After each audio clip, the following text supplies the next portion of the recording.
Buenas tardes a todos y a todas. Procedemos aquí a realizar el último vídeo, la última grabación, tanto de análisis de la obra de arte como de estética. Por lo tanto, es una grabación común que de algún modo compone estos territorios que en el fondo se acaban encontrando, acaban de algún modo formando una retícula, no una unidad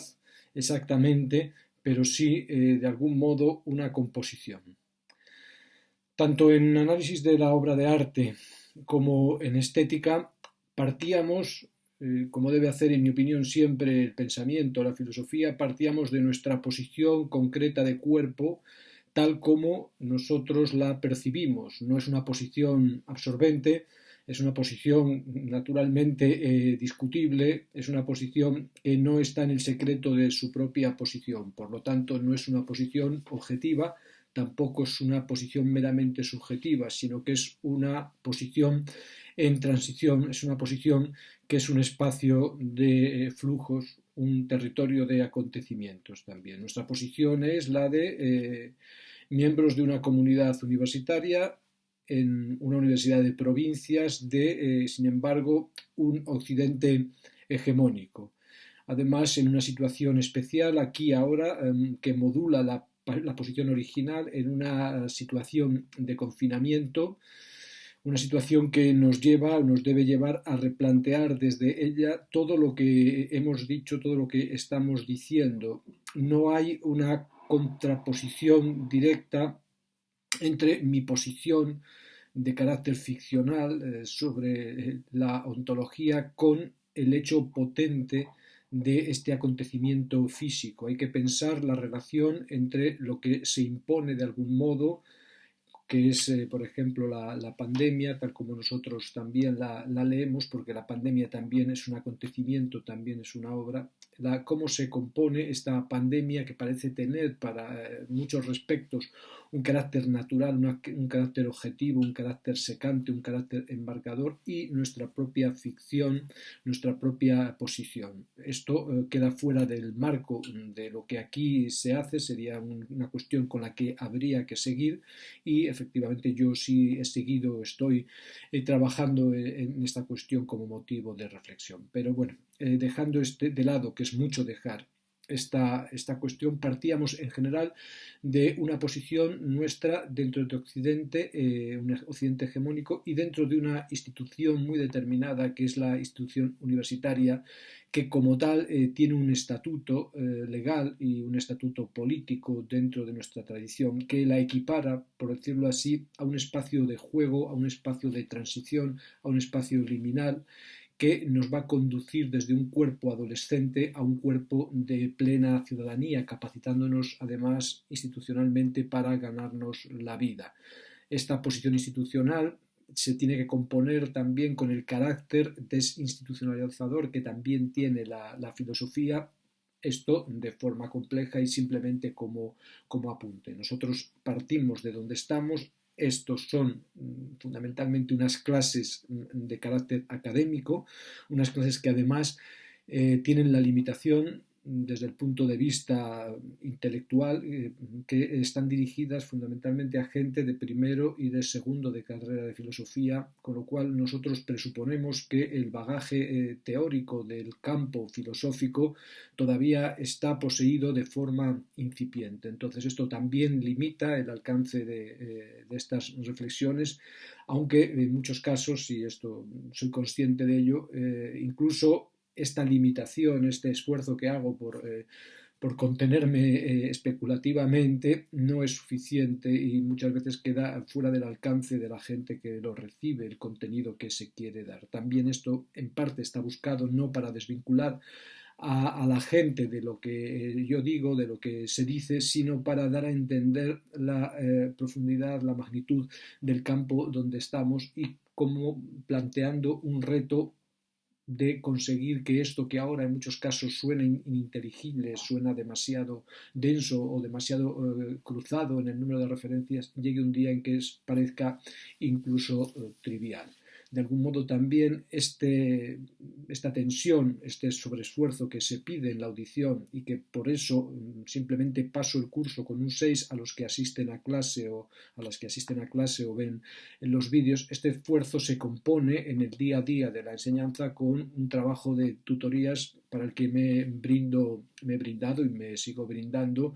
obsequiosamente sin ningún problema. Y en este trabajo el alumnado de algún modo puede preguntar lo que quiera sobre lo que se va diciendo también en clase, y en clase se puede interrumpir cuando se quiera naturalmente, puede preguntar lo que quiera de estos temas, sobre los temas pertinentes, y además se supone que podría o debería o me gustaría que quisiera realizar ampliaciones o determinaciones a partir de trabajos personales, de exploración propia. En el fondo, entonces, esta clase simplemente es una retícula, un ofrecimiento, una sugerencia que no quiere ser devuelto en forma de examen, en forma de preguntas, que no va a ser objeto de coacción para pasar la asignatura en cuanto a necesidad de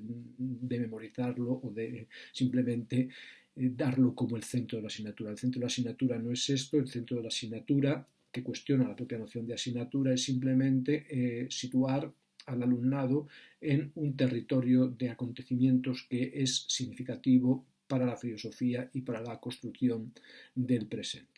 Partíamos entonces en las clases presenciales del análisis de nuestra posición, un análisis que empezaba por el análisis de nuestros propios cuerpos posicionados, de dónde venimos y qué formación intelectual, qué situación, ubicación intelectual tenemos. Luego había un análisis de la estructura, el estatuto histórico de la universidad como institución, y luego también un análisis de lo que significa Occidente como posición determinante, como posición hegemónica en el mundo. De algún modo nosotros somos perfectamente conscientes que, por lo menos esa es mi posición, que la filosofía contemporánea, el pensamiento contemporáneo tiene que ser multicultural y que Occidente tiene que deponer su primacía. Esta deposición, en sentido no escatológico, es una pérdida de un poder que cuesta mucho perder y que de algún modo no se pierde del todo porque Occidente ha marcado muchas de las líneas de la propia oposición a Occidente, como es obvio. Pero tiene que ser un alejamiento de esta pretensión de omnipotencia, que no puede ser solo un alejamiento crítico intelectual, sino que tiene que ser un alejamiento en todos los conceptos que Occidente ha generado, incluidos los conceptos económicos, Banco Mundial, Fondo Monetario Internacional, control, etcétera, de las vidas y de las propiedades de los recursos ajenos. Esto es una cuestión para mí indiscutible, para mí clara, y políticamente me sitúo en un tipo de pensamiento que la asume como absolutamente deseable.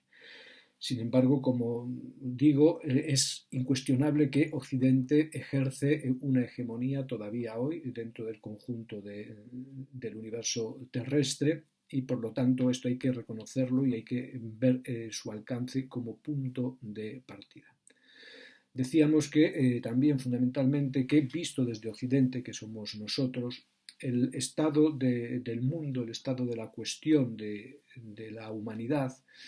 se puede ver como en tránsito hacia un reordenamiento. Este tránsito se denomina de muchas maneras, se denomina posmodernidad, se denomina sociedad postindustrial, se denomina de muchas maneras. Sea como fuere, está claro que desde Occidente y como hegemonía, arrastrando a lo que no es Occidente o incluso a lo que no quiere ser Occidente, porque hay mucho no Occidente que quiere ser Occidente. Desde este punto de vista, entonces, la noción de sociedad postindustrial, la noción de sociedad articulada fundamentalmente por la economía, por el capitalismo financiero, es una noción que se nos impone como primaria a la hora de abordar cualquier territorio del pensamiento o de la acción. De algún modo, lo postindustrial no es solamente una cuestión financiera, no es solamente una cuestión de una economía de mero economicismo, sino es una cuestión,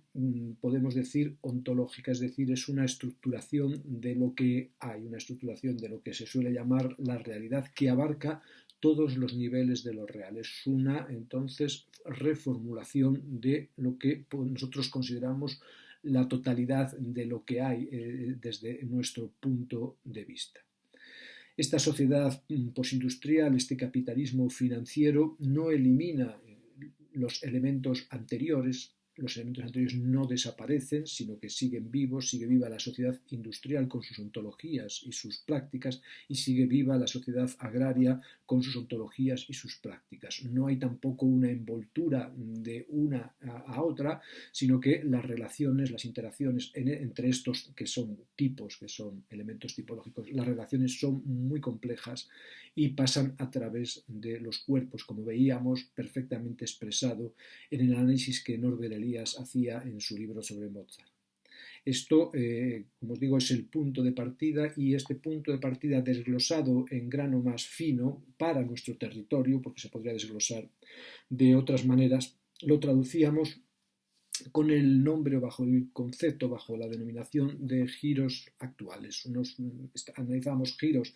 que vienen del siglo XIX, giros que vienen desde ya la Revolución Francesa y giros que o nacen o se impulsan en la Revolución Industrial. Hablábamos de estos giros, fundamentalmente el giro naturalista, el giro social, pero nos centrábamos fundamentalmente en los giros más actuales, en los giros posteriores a la Segunda Guerra Mundial, incluso los giros posteriores a los años 60, porque podemos decir que la sociedad postindustrial adviene a partir, vamos a poner, de 1968-70, cuando de algún modo el equilibrio de capitales, por decirlo así, va hacia aquí. Decíamos que entre los rasgos entonces que se dan o que afloran o que de algún modo nosotros vemos como significativos, que no quiere decir que dentro de unos años sigan manteniéndose así, y probablemente nosotros somos ciegos en gran parte a lo que está pasando, o cuando se haga una lectura de lo que está pasando ahora desde otros parámetros se verán las cosas de forma distinta, pero tal como lo vemos nosotros hoy, los giros más actuales son fundamentalmente lo que podemos llamar el giro cultural, el giro tecnológico y el giro corporal. Estos giros que están entrañados en la economía financiera, que están de alguna manera aquí pugnando dentro de esta sociedad posindustrial por articularse, por de algún modo encontrar su engranaje, en algunos casos por encontrar la voz más potente que otra voz para determinar el curso del gran flujo de acontecimientos que se van produciendo, no de la totalidad, pero sí de algún modo de la línea dominante. Estos tres elementos, fundamentalmente la culturalización y la tecnificación, son los decisivos. La culturalización, entendida como interculturalidad, habría que rastrear realmente el origen de la importancia de la cultura como característica determinante de lo humano, del ser humano, y más allá de eso, el final de la convención de que las culturas se dan de forma convergente, es decir, el final de la igualación entre sociedad y cultura. Entendemos por sociedad una especie de filosofía de la historia que compone el humano como socialidad, a partir de la idea del hombre de ser social o de ser trabajador, y de alguna manera unifica todo su devenir. La culturalización a finales del siglo XX se empieza a entender como diferente, parcialmente diferente, en mi opinión, o se puede empezar a entender, de los procesos de socialización, porque la culturalización introduce una noción de diferencia que es inasumible por ninguna filosofía de la historia totalizante de carácter social, como puede ser, por ejemplo, el marxismo. Por supuesto, también el liberalismo, en mi opinión. De algún modo, la culturalización lo que nos viene a decir es que el horizonte general del vivir, y diríamos aquí del vivir humano, entre comillas, porque lo que sea humano no precede a sus accesos sociales o culturales, sino que acontece dentro de determinaciones sociales y determinaciones culturales. No hay un hecho bruto de la humanidad biológica o de la animalidad humana a la que se irían añadiendo como facetas que lo van descubriendo o que lo van completando, lo social, lo cultural, etc. No, lo humano, incluso como unidad de género, acontece dentro de lo social, o acontece y desacontece aparece de otra manera dentro de lo cultural. Esta es una cuestión para mí muy, muy importante, muy decisiva, porque muestra la gran dificultad de construir una política, por decirlo así, mundial, que sería una de las ideas que yo me gustaría defender. No aquí, que no es el momento, pero late ahí. Es muy difícil elaborar una noción de este tipo, una política universal, un proyecto humano, como por ejemplo está planteando gente como Paul Auger, como una estructura que toma conciencia de nuestro carácter de especie y que exige ya pensar hacia el futuro como especie unitaria. Esto es muy difícil, precisamente porque la determinación de la propia unidad y la estructura de esta unidad se da ya desde bases sociales, desde bases culturales. La culturalización, entonces, es significativa en este aspecto nuestro de la estética o de la obra de arte porque, de algún modo, nos pone la diferencia como un hecho, vamos a decir, no imposible de componer, pero muy difícil de componer, dilatadamente imposible de componer. La tecnificación, por el contrario, supone otra índole diferente en el giro contemporáneo. Es una forma de ordenar lo real quizá aparentemente más de acuerdo con lo que significa el postindustrialismo, con lo que significa el capitalismo financiero, porque la tecnificación, igual que la economía financiera, da la imagen, da la ilusión que rompe en el culturalismo, en el multiculturalismo, da la ilusión de que es posible una unificación de la actividad humana, del humano, de lo real, de lo que haga falta. La tecnificación, es cierto, procura una unificación, pero es una unificación mucho más compleja que la mera reunificación de elementos que estaban ahí dispersos esperando ser leídos desde un marco común, porque la tecnificación no unifica hacia el pasado ni unifica el presente, sino que unifica hacia el futuro y unifica, como veremos continuamente, de forma multiplicadora, es decir, no se produce una verdadera unificación, sino que lo que se produce realmente es una difuminación y también un abandono de la lógica de la unidad. El abandono de la lógica de la unidad es más patente, más evidente en la culturalización, porque esta unidad se rechaza de entrada, porque las culturas se niegan a ser medidas unas por otras y por supuesto se niegan a ser vistas como pasos previos al cumplimiento de lo que sería lo cultural civilizatorio que se daría en Occidente. En la tecnificación el elemento es más complejo porque la tecnificación tiene derivadas ecológicas, por ejemplo, que parecen urgir hacia la unificación y parecen suponer la unificación como directamente dada, de forma natural, de forma absolutamente envolvente, como por ejemplo sucede con, aunque no sea un caso de tecnificación, se le puede aproximar, sucede ahora con el coronavirus. Giro de la culturalización, giro de la tecnificación, giros de ruptura de unidad y de mantenimiento aparente de una unidad que sin embargo se disgrega en la producción, como veremos, de la creatividad. El último giro actual, un giro también decisivo que de algún modo hay que hacer componible con la culturalización y con la tecnificación, también con los giros anteriores, socialización, naturalización, etc. El giro actual, como os digo, muy, muy potente, es lo que podríamos denominar la corporalización. La corporalización es, por decirlo así, la gran instauración de la subjetividad individual, social y real que se produce a finales del siglo XX, principios ya del siglo XXI. La corporalización implica también aparentemente una unificación materialista, somática, de todo lo que hay en cuanto cuerpo, pero es una unificación aparente, porque la corporalización se da también bajo las especies de la sociedad postindustrial y se da bajo las especies del capitalismo financiero, y por lo tanto la corporalización no se da como objeto, como sería en una sociedad agraria, donde el objeto es lo representativo, el fruto, la cosecha, la propiedad de la tierra.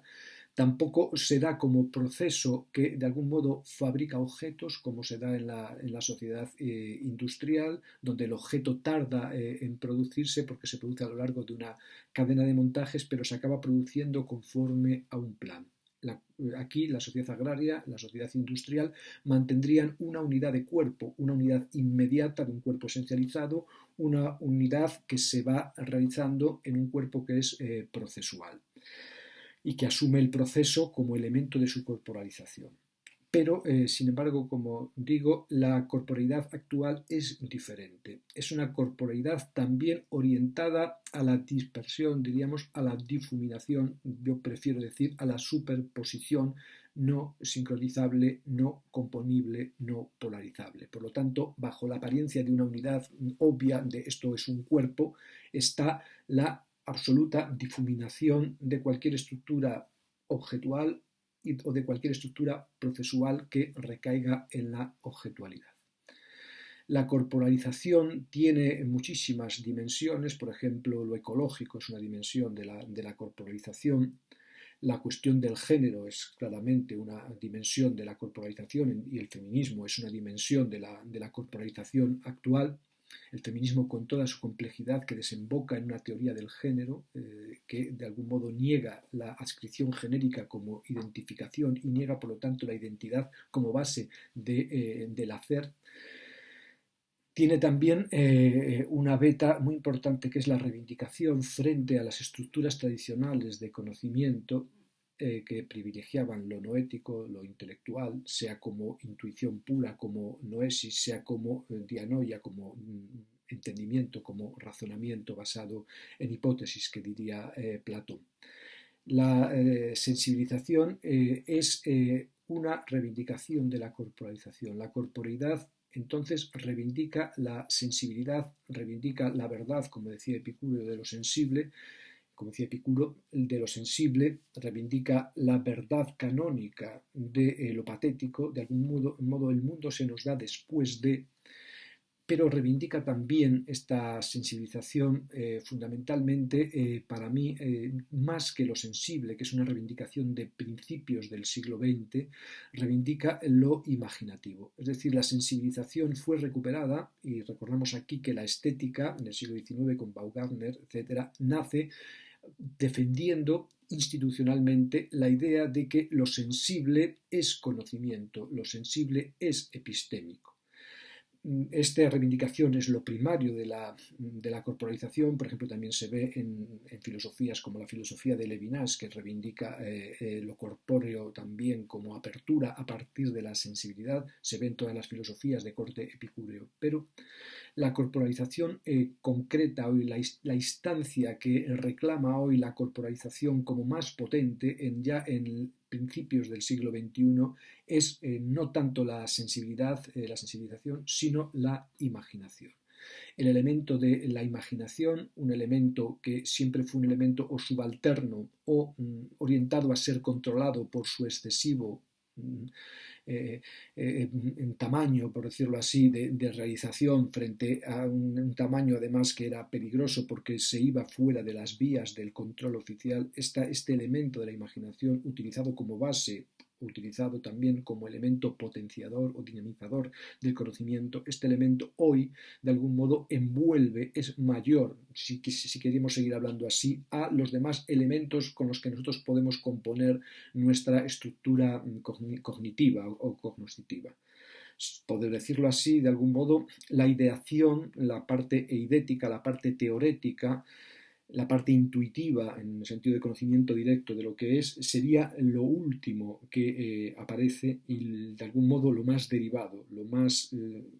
por decirlo así, frágil en sentido selleriano, pero no lo más profundamente verdadero, sino simplemente sería lo último, sería una forma tardía de imaginación, una forma enfriada de la imaginación. La sensibilidad vendría, por decirlo así, después, ligada también a la voluntad, ligada a la pasión y la facultad, si queremos hablar de facultad, o la dinamis, el impulso, la fuerza constitutiva de la determinación de lo que hay hoy a partir de la corporalización es la imaginación. Una imaginación, por lo tanto, que no está ya restringida por la idea, que ya no está restringida ni siquiera por una narrativa que se tiene que convertir en un discurso racional, sino que de algún modo campa a sus anchas.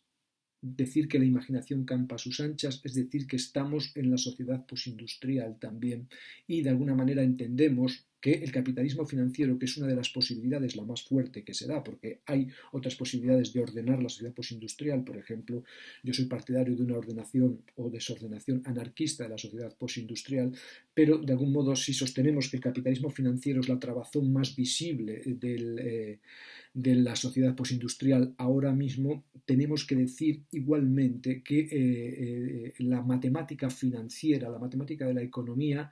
es una matemática que no refleja ningún orden preestablecido, por supuesto ningún orden de realidad, sino que refleja un orden imaginario. La mayor parte de la economía occidental, del capitalismo financiero, es una economía imaginaria, imaginada. Incluso el aparataje matemático con el que se hacen las cuentas está dominado por los números imaginarios, estos números que estudiábamos en el bachillerato y que nos parecían maravillosos, ¿no? Porque su cuadrado no podía ser negativo, era una cosa impresionante. Estos giros potentísimos y con los cuales tenemos que estar varios meses antes de alguna manera orientarnos entre ellos, que no son giros que de algún modo son cortes secos, no son estratos, son elementos que se combinan, que se superponen. Estos giros actuales tienen que ser vistos, en mi opinión, como parte de un proceso amplísimo, de un proceso de larguísima escala, diríamos así, imitando a los franceses, a la escuela de los anales, un proceso de larguísima escala que está teniendo lugar en el pensamiento occidental ligado a todas las formas culturales, porque aquí no hay estrictamente infraestructura y superestructura, no hay una infraestructura económica y una superestructura filosófica, esto ya lo sabemos, lo hemos visto en sociología del conocimiento, incluso dentro de los autores marxistas, que es una interpretación de la historia de la que yo me siento bastante próximo, pero hemos visto ya que estas distinciones ya no tienen lugar, no tienen cabida. No quiere decir que todo sea igual, que todo sea lo mismo, que da igual empezar por un sitio o por otro, no se dice esto, pero lo que de algún modo se dice es que los fenómenos de los cambios son profundamente complejos y las categorías que nosotros usamos son caras de la misma moneda. La economía y la filosofía, el arte y el derecho son elementos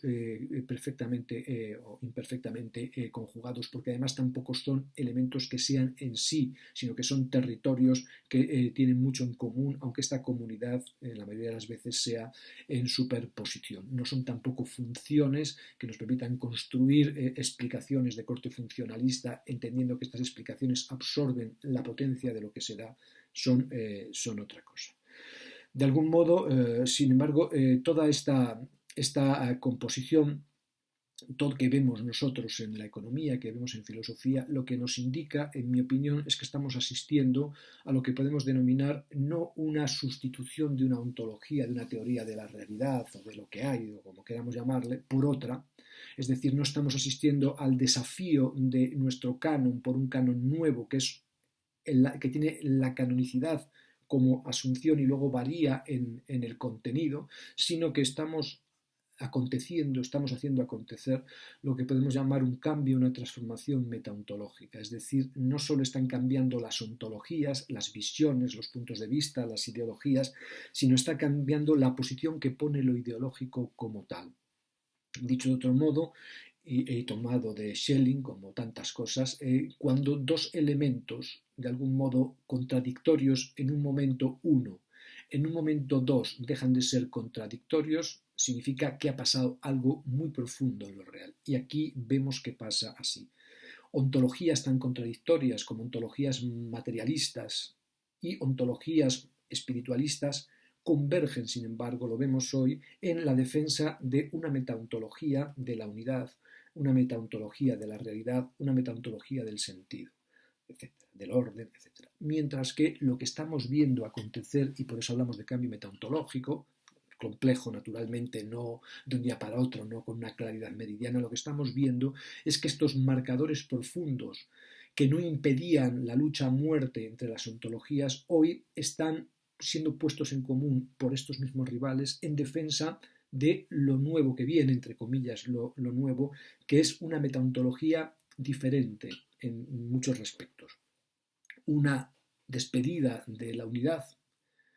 una despedida del bien, como estructura de lo real, una despedida de la realidad como determinante de lo que hay, una despedida del orden, para mí una despedida de la jerarquía, para mí una despedida del agonismo, despedida del poder como posibilidad.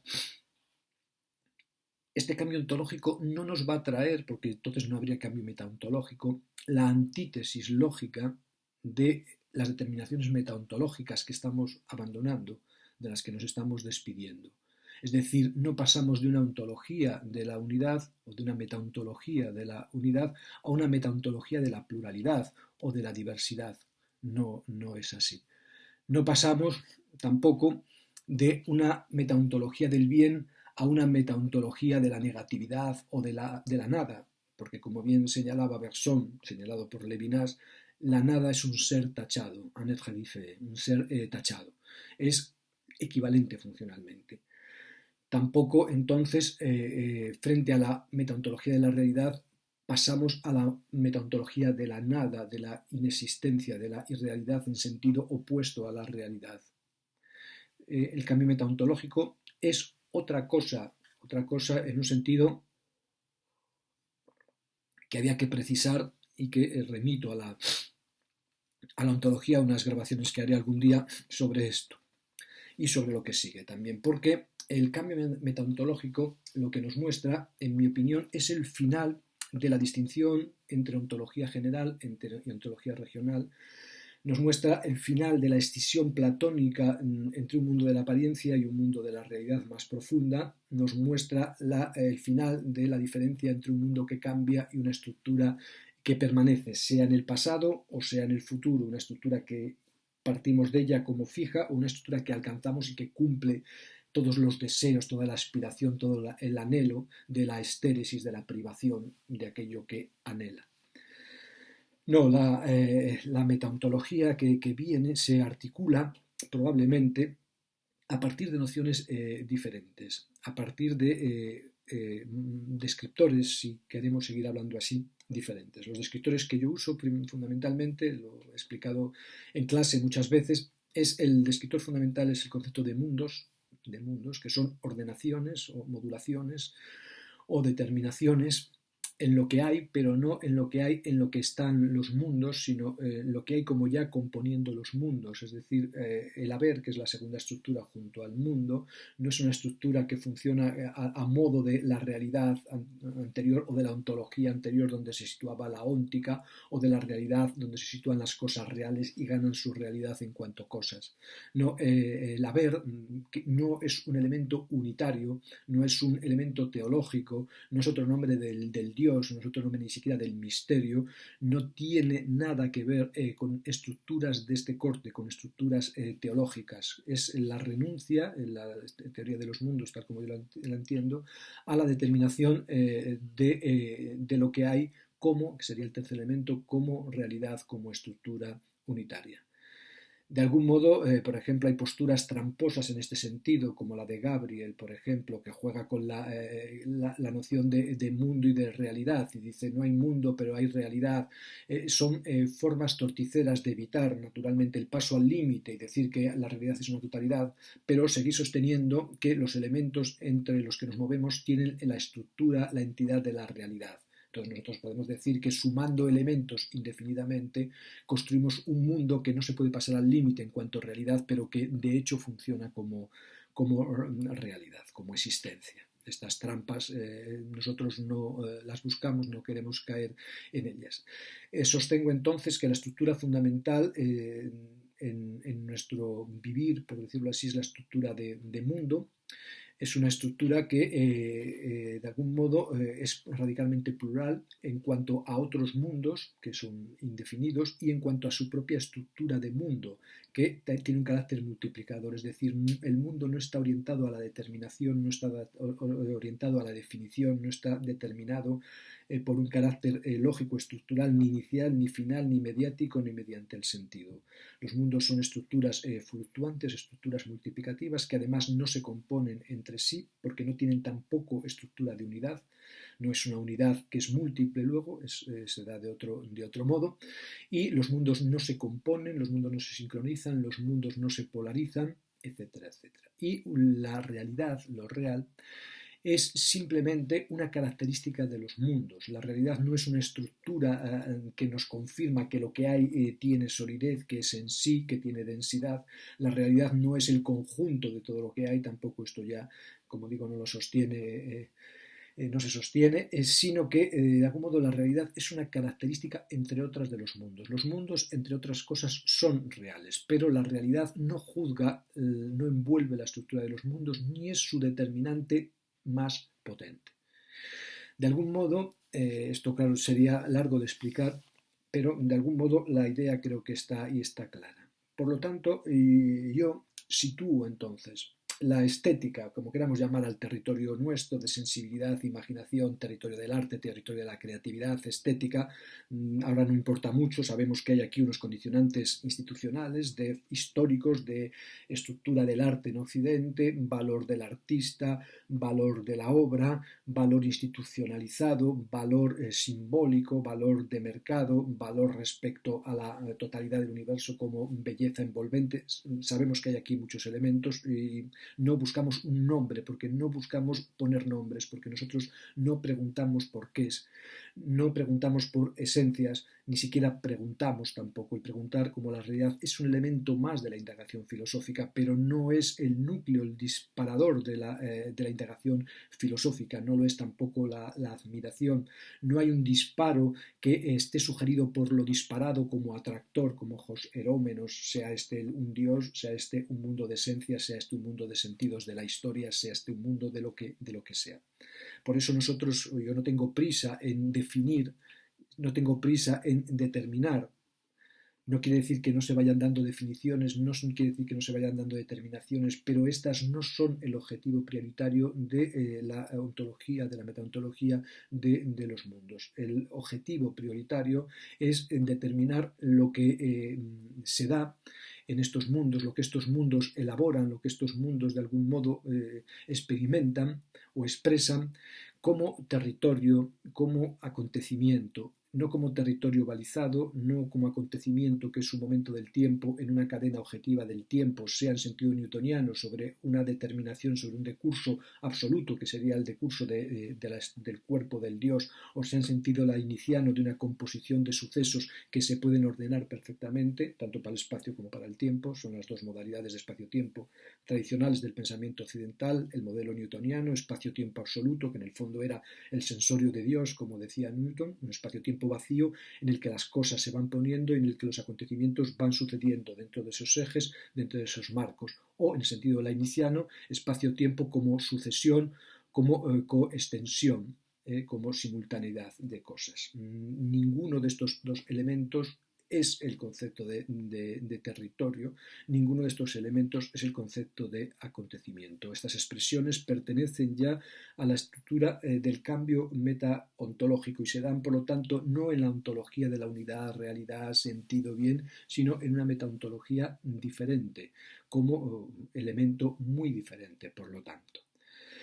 Esto significa entonces que en nuestro abordaje del territorio, del acontecimiento, de lo estético, procedemos a una desidealización del arte, de lo estético, a una desintelectualización, en todo caso siempre sin irnos hacia la cosa cósmica. O sea, nosotros no abandonamos la noción de idea, no abandonamos la noción de logos como territorio envolvente para irnos hacia ninguna cosa cósmica, hacia ningún misticismo de ningún tipo, ninguna elucubración así pseudo no sé qué, ni muchísimo menos, todo lo contrario,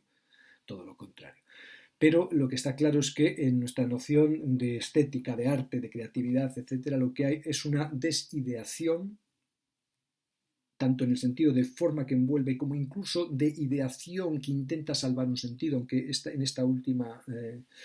posición vemos elementos muy interesantes porque ya se reconoce la imposibilidad de totalizar y por lo tanto ya la expresión es mucho más potente desde un punto de vista metaontológico, como veíamos en el caso de Magnífico, de la gran escritora Levi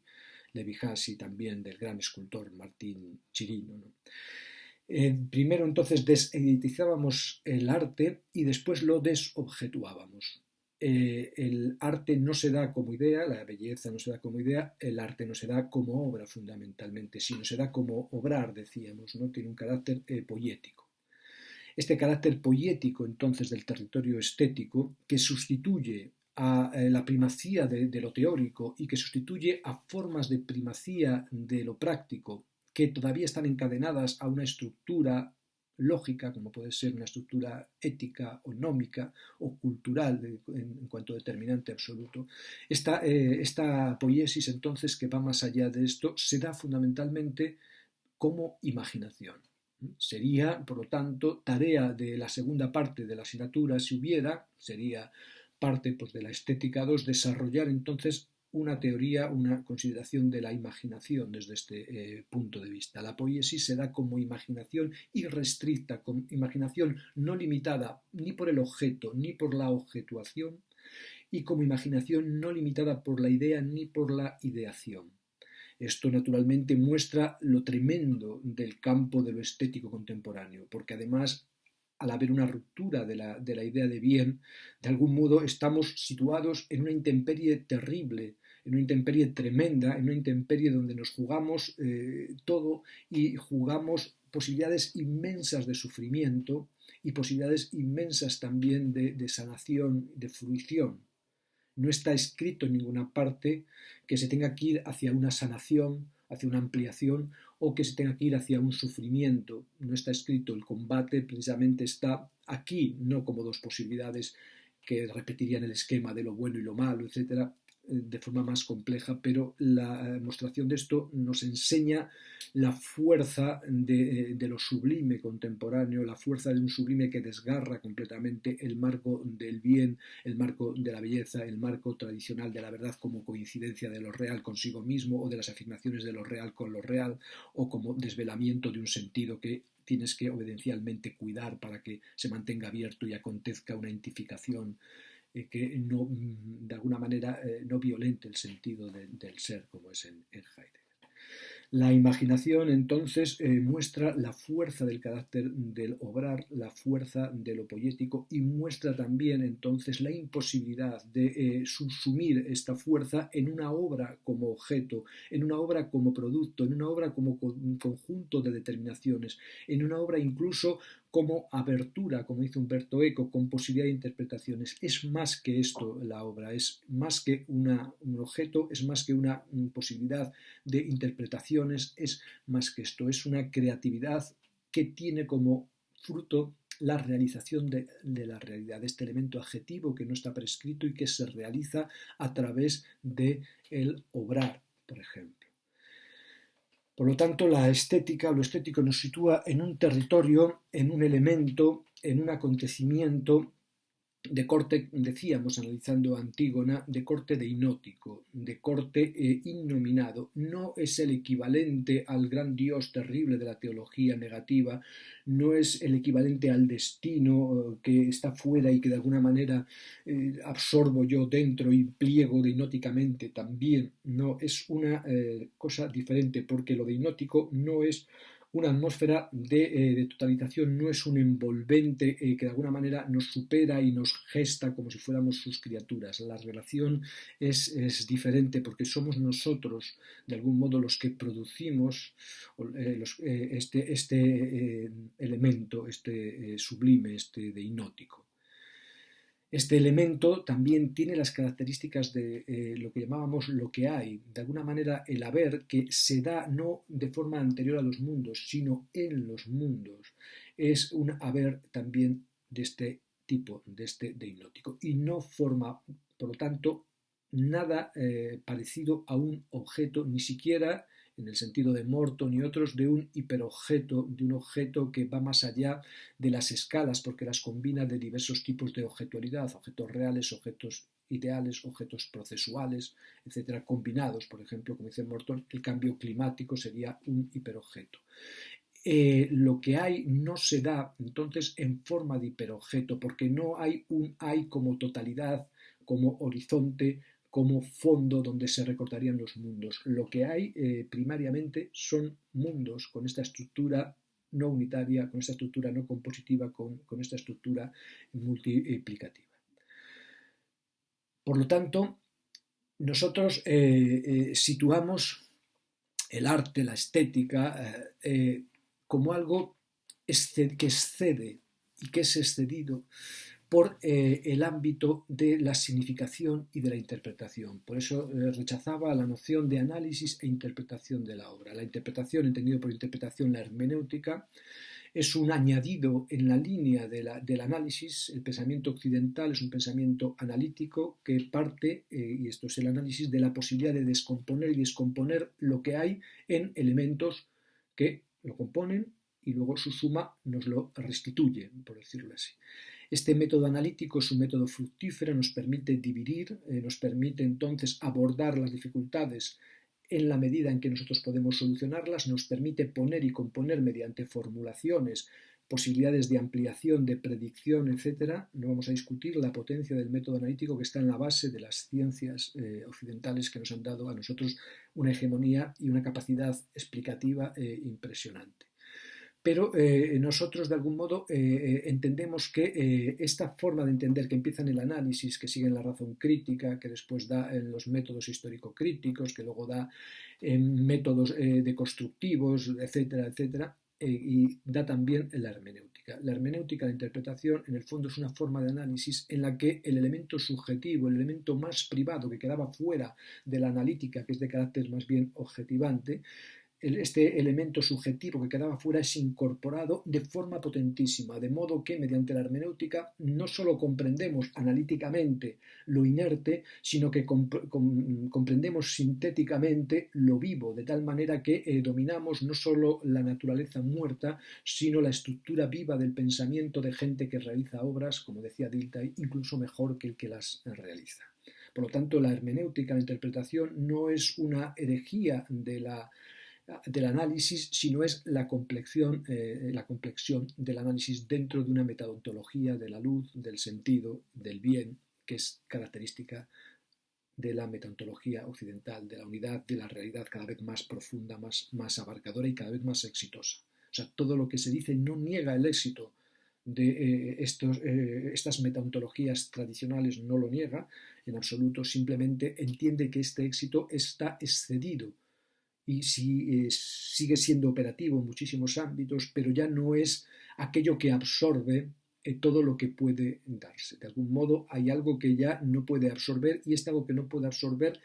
no lo puede absorber no porque no tenga potencia, sino porque su lógica no le permite absorber, no lo permite reintegrarlo. De la misma manera que decimos que el capitalismo, dice Marcuse, es capaz de absorber aquello que se le opone, incluso lo absorbe homeopáticamente a pequeñas dosis y luego lo hace suyo y lo pone a trabajar, de algún modo el capitalismo que absorbía todo sería un ejemplo de lo que podría estallar si nos situamos en esta excedencia. Del mismo modo que el capitalismo no podría absorber todo porque hay algo que se escapa a su lógica, algo que es más potente que esta lógica o que va más allá de esta lógica, también, de alguna manera, el ámbito del análisis y de la interpretación, que es una forma también ligada a las producciones capitalistas de realidad, queda excedido por impotencia lógica por lo que acontece. Y lo que acontece, excediendo, no es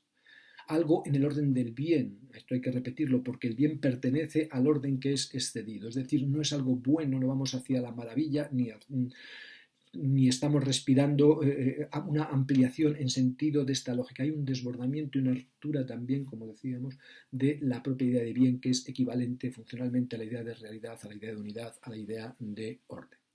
El arte entonces se sitúa fuera, o es la expresión de este ir hacia afuera, por hablarlo así, de este romper la forma, se sitúa fuera del ámbito de lo que une a la interpretación y al análisis y lo que constituye la base no solo del pensamiento occidental, sino de otros muchos pensamientos, incluso para muchos del pensamiento humano, propiamente humano, desde el punto de vista incluso neurológico, antes incluso de que los humanos fuéramos humanos, cuando éramos, por decirlo así, no éramos naturalmente, éramos criaturas muy simples a medio camino entre el vegetal y el animal, por decirlo así. Situar el arte aquí significa situar el arte fuera del horizonte de la significación. No solo fuera del orden de la interpretación, no solo del orden de la interpretación, sino más profundamente todavía situarlo fuera del orden de la significación. Cuando Arthur Danto dice que el arte contemporáneo, el arte después del fin del arte, se titula el libro, es del año 2000, cuando Danto dice en el año 2000 que el arte no está orientado hacia la significación, que cuando yo veo un cuadro, por ejemplo, mi forma de estar con él no es preguntarle qué me quieres decir, qué significan esos signos, sino es otra cosa. Habrá que ver qué cosa es, no aquí, sino habrá que seguir indagando a ver qué es y si es un qué o no es un qué, o cambiamos de dimensión, nunca hacia la cosa cósmica, nunca hacia unas levitaciones espirituosas, ni muchísimo menos. Es otra cosa, distinto, nada que ver con el mundo de lo paranormal, ni la cosa cósmica, ni nada de este tipo. Pero está claro que estos acontecimientos, estos giros contemporáneos, expresan, realizan, hacen acontecer, territorializan el fin, en mi opinión, de lo sígnico. Esto es un elemento, como os digo, crucial, porque lo sígnico es como la base no solo de nuestro pensamiento, sino de la forma en la que nosotros interpretamos toda posibilidad de manejo de lo que hay, toda posibilidad de pensamiento, toda posibilidad de gestión, toda la posibilidad de orientación. El final de lo sígnico no es solo el final de la presentación de lo real como un elemento que es el gran signo, no solo es el Dios o la fuerza, el mana que se presenta en la obra de arte, no solo es el elemento dinámico que se presenta en la vasija que elabora el alfarero para el chamán, donde el chamán está en transformación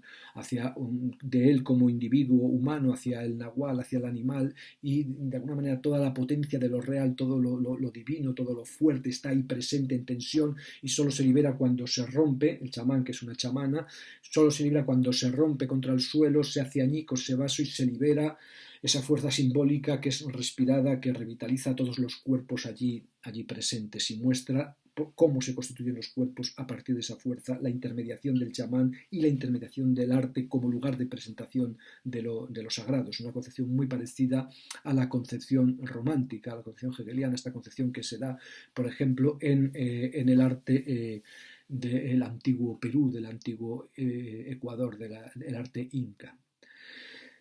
Esta concepción en el romanticismo es que la obra de arte representa la incorporación del infinito en lo finito. Cuando nosotros leemos a Heidegger, por ejemplo, vemos que su interpretación de Hölderlin va en este sentido. Hölderlin, de algún modo, en sus poemas amalgama el sentido del ser. Nosotros lo leemos, lo destapamos, ese sentido nos irradia y nos obliga, nos cursa, nos destina, del modo en el que sea, para que cuidemos de abrir el mundo, que eso es la verdad. La obra de arte pone en obra la verdad, abrir el mundo sin la prepotencia de la ontología, de la ontoteología que violenta el ser, el nombre, sin la prepotencia de la técnica que violenta la physis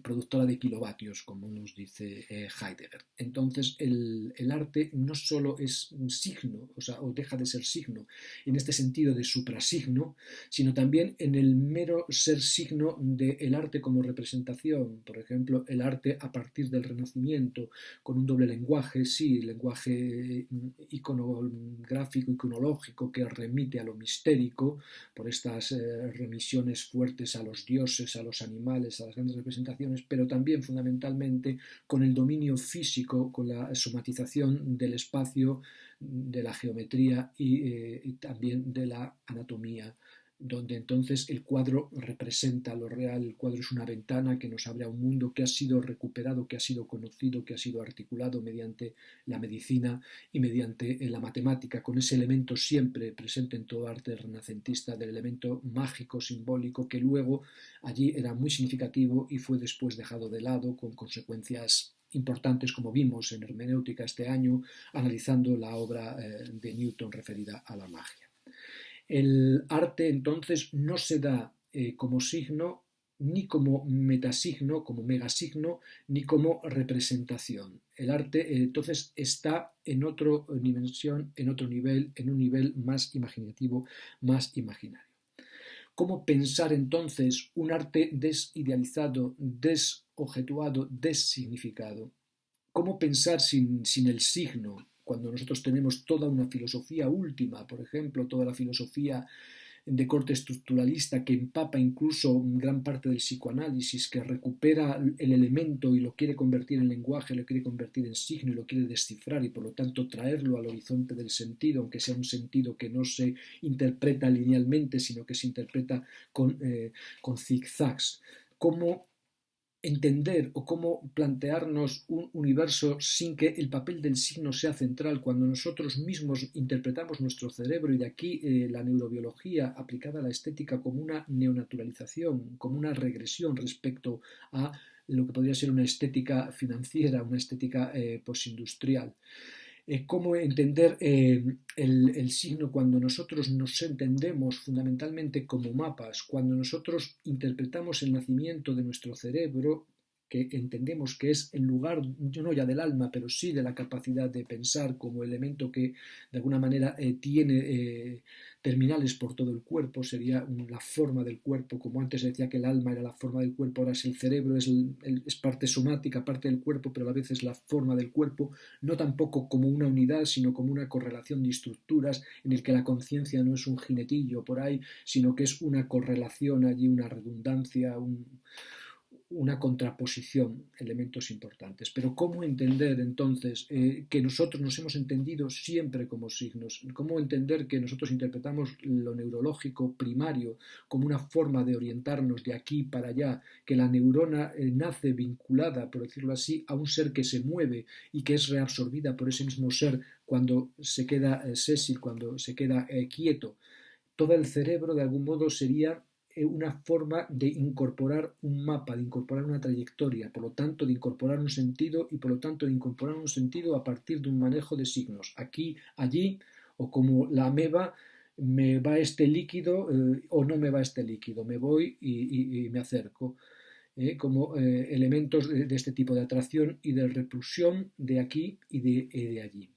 El papel del signo sobre el que hemos construido todas nuestras disciplinas basadas en la prueba, como el derecho, por ejemplo, como la filosofía. ¿Cómo entender el signo cuando el signo queremos que no sea o vemos que deja de ser una relación entre un significante y un significado, cuando deja de ser incluso el lugar de la significación? Entender el signo de un modo diferente, entender el signo como forma de expresión, entender el signo como una forma de creatividad, como una forma de multiplicación, no de reducción, no como un mapa, sino como una proyección aumentativa. No tanto entonces como una coagulación, que primero se refiere directamente al significante, al significado, y luego se refiere de formas más ambiguas, de formas más distendidas, pero siempre manteniendo este carácter de prueba, de verdad como correspondencia, aunque sea luego de forma más flotante y vengan las teorías del significante flotante y luego las teorías de la hegemonía en la cual tú te apoderas de los significantes y tratas de llevar hacia tu lado para que aprendan todos los significados posibles bajo tu mirada. ¿Cómo sería una noción de este tipo, del signo como ampliación, donde de alguna manera la creatividad es lo determinante? Y ciertamente sí, el carácter significativo del signo se mantiene, pero se mantiene como mera tolerancia de lo que hay hacia su significar, no como una orientación que mapea, no como una orientación que da sentido, ¿no? Esto nos llevaría mucho tiempo verlo, pero de algún modo, de un modo que nos permite abandonar la noción de lo real. Es decir, cuanto más tolerado sea el signo, más creativo, pero no más real, por decirlo así. El signo entonces iría así con el sentido y habría regiones de sentido, pero estas regiones del sentido no serían el envolvente último de lo que hay. La estructura misma, con toda la difuminación que se quiera, con todo lo indirecto que se quiera, con todo el poder que se quiera dar a unos respectos frente a otros. La creatividad vitalizadora, diríamos nosotros, el obrar vitalizador, creador, forja un transitar posible, que sería el sentido. pero es un canal mucho más amplio de lo que nosotros pensamos. Es un canal que cuando lo vemos de cerca es un canal tremendamente complejo, como esas nociones del espacio que dicen que hay 11 dimensiones, 4 visibles más o menos y las otras 7 plegadas, como están ahí enroscados o enrollados los cables en múltiples en el tendido eléctrico, que tú los ves de lejos y parece una sola dimensión y la obres y son 7 allí plegadas. Pues esto también sería el sentido. El sentido es un transitar posible, pero mucho más holgado, mucho más amplio, mucho menos ajustado de lo que parece. Creador de cosas, creador de ajustes, sí, pero cuando miramos estos ajustes, realmente su mayor parte está, por decirlo así, vacía. Es como de pequeños cuando estudiamos la química y nos decían que el electrón comparado con la masa total del átomo, el neutrón o el protón, era como un balón dentro de una catedral y estas cosas. El elemento del vacío, que luego no es un vacío en sentido de nada, sino es otra cosa, es de este tipo, el carácter del signo. El signo no encaja, por decirlo así, el signo amplía y en esa ampliación se produce una distensión de posibilitaciones en las que se puede circular, pero de algún modo no tienen carácter de detención, no tienen carácter de objetuación como estructura profunda, como tendencia, como forma de apuntar, como forma de mirar del signo.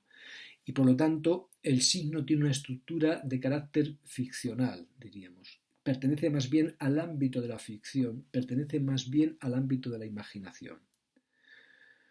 El signo entonces rompe o debe romper su ligazón estrecha con el ámbito del sentido, con la ilusión del sentido como determinante de lo que hay, la determinación además apologética que tiene grandes implicaciones políticas porque el que se hace detentador de la interpretación del destino se hace poderoso irrestrictamente y cuanto más se refuerza esto, más poderoso se hace, ¿no? Más biopoderoso se hace o tanatopoderoso se hace. El signo también debe abandonar su idea de que va compuesto como con un logos, y que lo real de alguna manera se estructura a partir de una composición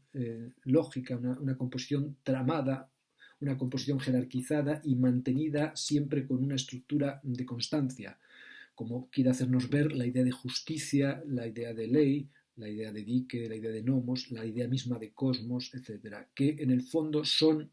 reequilibraciones apologéticas y hay que pensar bien este concepto de reequilibración, porque el concepto de justicia lo veíamos cuando analizábamos la posición de Hegel leída por Celia Amorós. Celia Amorós no entraba en esto, pero nosotros sí podemos entrar. La noción de Hegel de justicia como compensación, fundamentalmente como un orden ya de compensaciones o como una compensación que se va haciendo, esconde, igual que la noción de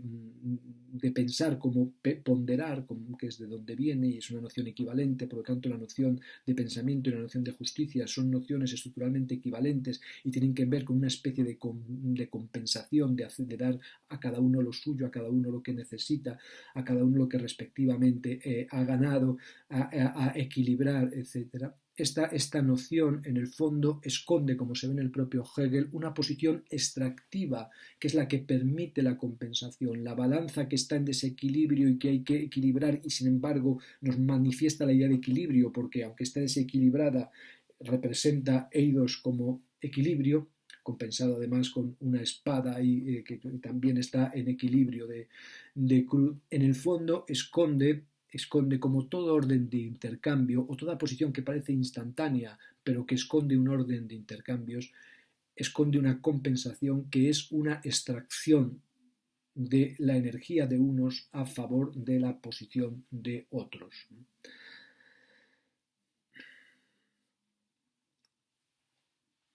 Para ir terminando y para ir cerrando esto, de algún modo nosotros al abandonar el horizonte del signo como estructura real de lo referente y lo referido, de lo dicho y de lo comprobado, de lo establecido, de lo procesualmente dado luego como estructura que se cumple. Este horizonte que abandonamos, de algún modo, nos lleva a situarnos como posición, como lugar central en la circulación y en la producción de los cuerpos. El cuerpo, lo decíamos también en estética ayer,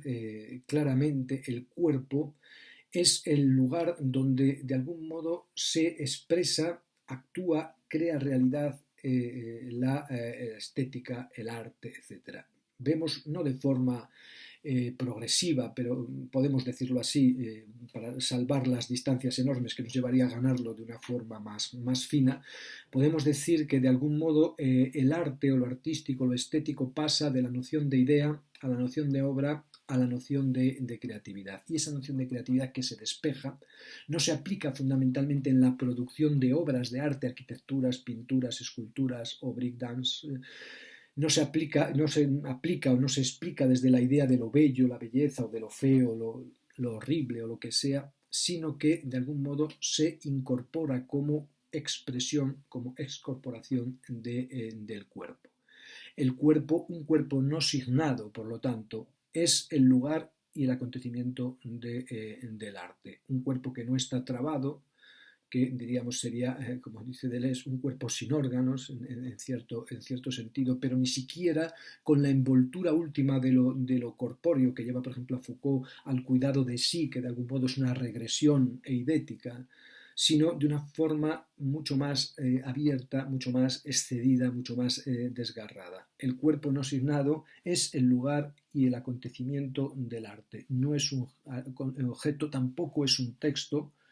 que pueda admitir una interpretación que de algún modo lo acompase con el horizonte del sentido y lo vaya llevando por una especie de filosofía o política de la historia.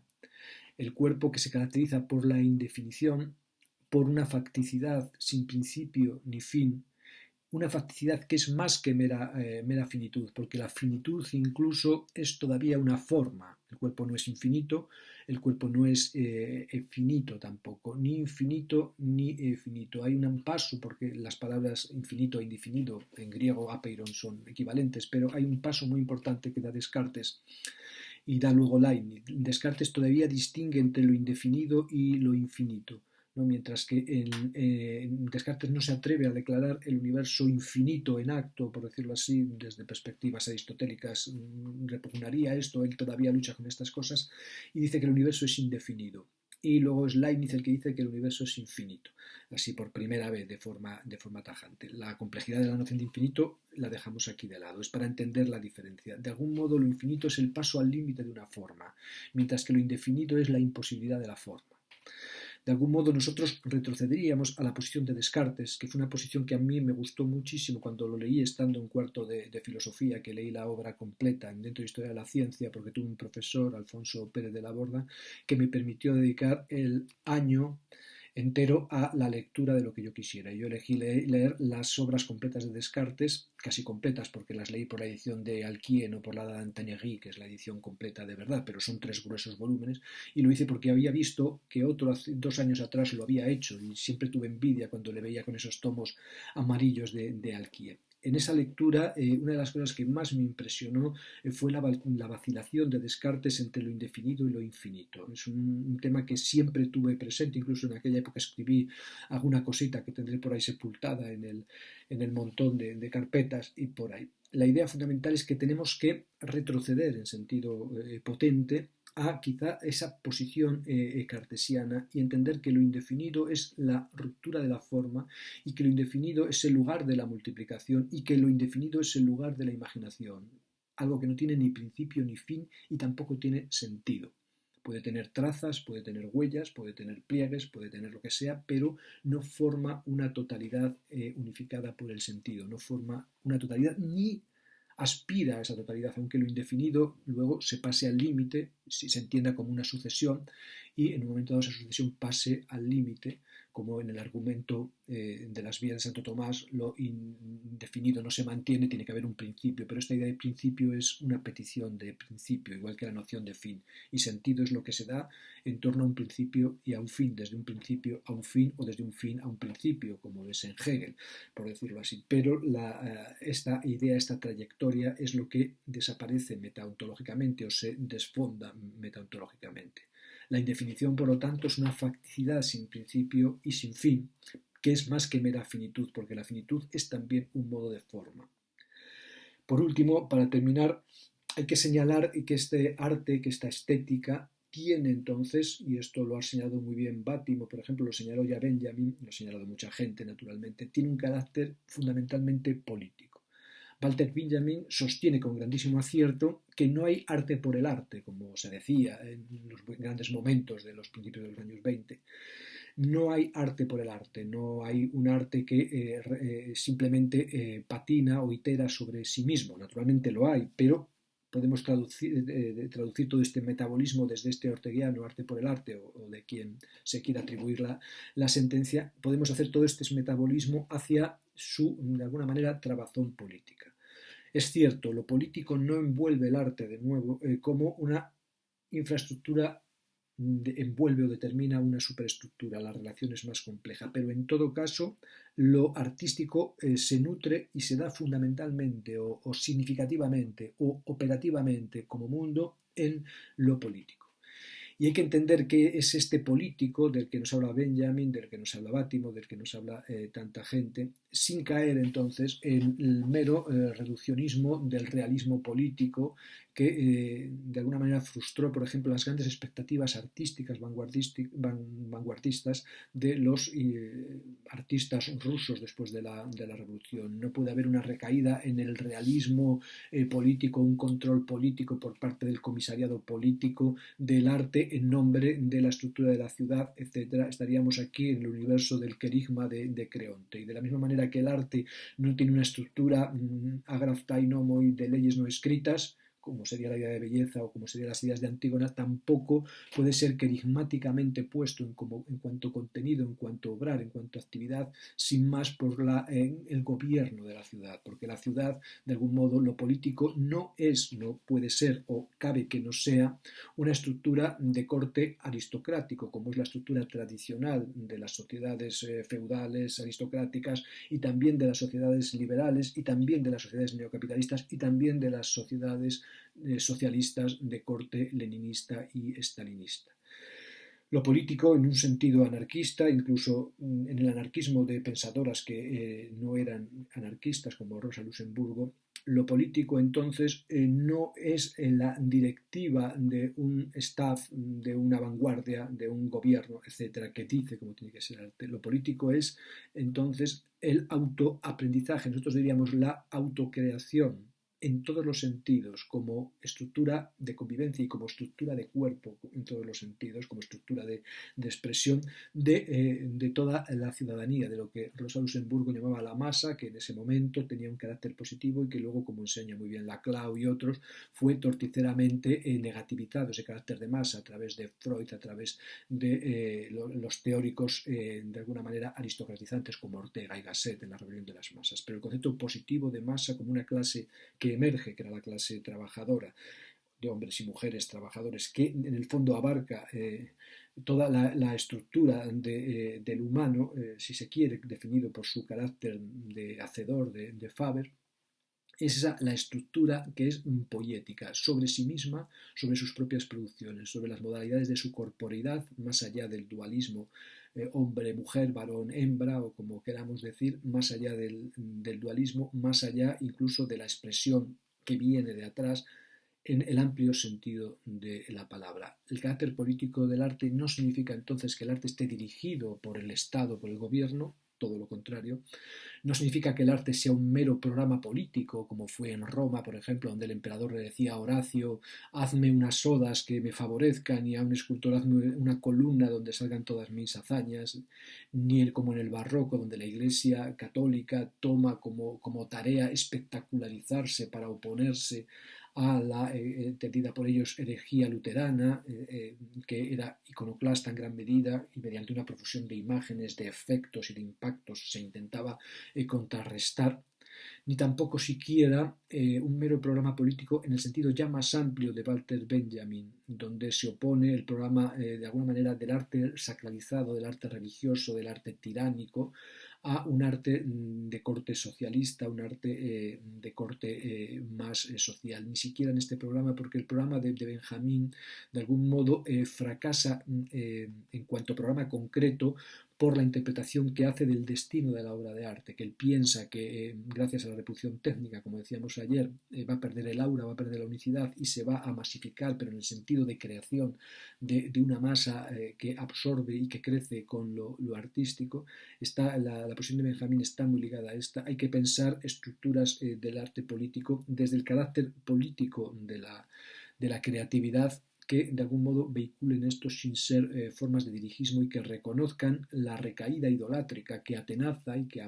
realmente se provoca cuando elementos de la cultura son utilizados como capital cultural contra